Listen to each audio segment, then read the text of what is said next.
حضرت عائشہ رضی اللہ تعالیٰ عنہ کو نصیحت۔ حضرت عائشہ رضی اللہ تعالیٰ عنہ فرماتی ہیں، میں نے کپڑے پہنے تو میں گھر میں چلتی پھرتی اپنے دامن کو دیکھتی رہی اور کپڑوں کو دیکھتی رہی۔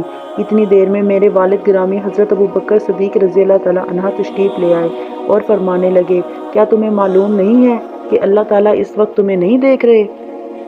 حضرت عروہ بن زبیر حضرت عائشہ رضی اللہ تعالیٰ عنہ سے نقل کرتے ہیں کہ میں نے اپنے کپڑے، اپنی نئی قمیض پہنی اور میں اس کو بار بار دیکھتی اور خوش ہوتی۔ اس پر حضرت ابوبکر صدیق رضی اللہ تعالیٰ عنہ نے فرمایا، کیا دیکھ رہی ہو؟ بے شک اللہ تعالیٰ تمہاری طرف نہیں دیکھ رہے۔ میں نے عرض کیا، کیا وجہ ہے؟ فرمایا، کیا تجھے معلوم نہیں جب بندہ دنیا کی زینت پر بڑھائی دیتا ہے تو اس کا رب اس سے ناراض ہو جاتا ہے، یہاں تک کہ وہ اس زینت کو چھوڑ دے۔ حضرت عائشہ رضی اللہ تعالیٰ عنہ فرماتی ہیں، میں نے وہ قمیض اتار کر اس کا صدقہ کر دیا۔ پھر حضرت ابوبکر صدیق رضی اللہ تعالیٰ عنہ نے فرمایا، امید ہے تیرا یہ عمل اس کا کفارہ کر دے گا۔ دین کے لیے مشکلات برداشت کرنا۔ حضرت ابو موسیٰ رضی اللہ تعالیٰ عنہ فرماتے ہیں کہ ہم لوگ ایک غزوہ میں حضور کریم صلی اللہ علیہ وسلم کے سوات سواریوں کی کمی کی وجہ سے ہم 6 آدمی صرف ایک اونٹ پر بیٹھے۔ پتھریلی زمین پر ننگے پاؤں چلنے کی وجہ سے ہمارے پیروں میں چھالے ہو گئے اور ہمارے پاؤں گھس گئے، اور میرے دونوں پیروں میں بھی چھالے پڑ گئے اور میرے ناخن جھڑ گئے۔ ہم اپنے پیروں پر پٹیاں باندھتے اور آگے بڑھتے جاتے، اسی وجہ سے اس غزوہ کا نام ذات الرقاع رکھا گیا۔ محبت رسول میں اپنے بچے کا قتل۔ شیخ عبدالقادر کوسہ موتوفی کا اتباع سنت کے لحاظ سے یہ حال تھا کہ ایک مرتبہ اپنے اکلوتے 12 سالہ بیٹے کے ساتھ بیٹھے کھانا کھا رہے تھے۔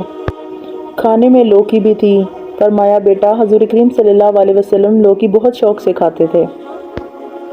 حضرت شیخ یہ بات برداشت نہ کر سکے کہ انہوں نے شان نبی صلی اللہ علیہ وسلم کے بارے میں تحقیر پائی ہے، اور اسی وقت تلوار اٹھا کر اپنے بیٹے کا سل قلم کر دیا۔ حضور کریم صلی اللہ علیہ وسلم کی پسند کو اپنے بیٹے کی جان سے بھی عزیز سمجھا۔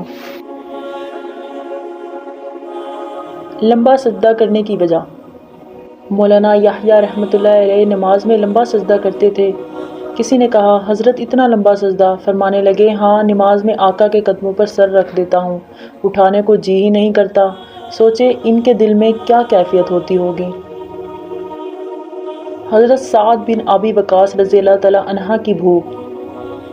حضرت سعد رضی اللہ تعالیٰ عنہ فرماتے ہیں کہ حضور کریم صلی اللہ علیہ وسلم کے ساتھ مکہ میں ہم لوگوں نے بڑی تنگی سے اور مشکلات کا سامنا کرتے ہوئے زندگی بسر کی۔ جب تکلیفیں آنے لگیں تو ہم نے ان پر صبر کیا اور ہمیں تنگی اور تکلیف برداشت کرنے کی عادت پڑ گئی، اور ہم نے خوشی خوشی ان پر صبر کیا۔ میں نے اپنے آپ کو حضور کریم صلی اللہ علیہ وسلم کے ساتھ مکہ میں اس حال میں دیکھا ہے کہ میں ایک رات پیشاب کرنے نکلا۔ جہاں میں پیشاب کر رہا تھا وہاں سے میں نے ایک کسی چیز کو کھڑکھڑاہٹ کی آواز سنی۔ میں نے غور کیا تو وہ اونٹ کی کھال کا ایک ٹکڑا تھا، جسے میں نے اٹھا لیا، پھر اسے دھو کر جلایا، پھر اسے 2 پتھروں کے درمیان رکھ کر پیس کر سفوف بنا لیا، پھر اسے پھانک کر میں نے پانی پی لیا، اور میں نے 3 دن اسی پر گزارا کیا۔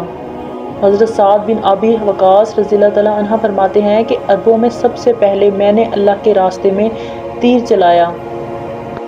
ہم لوگ حضور کریم صلی اللہ علیہ وسلم کے ساتھ غزوات میں جایا کرتے تھے۔ ہمارا کھانا صرف بیول اور کیکر کے پتے ہوا کرتے تھے۔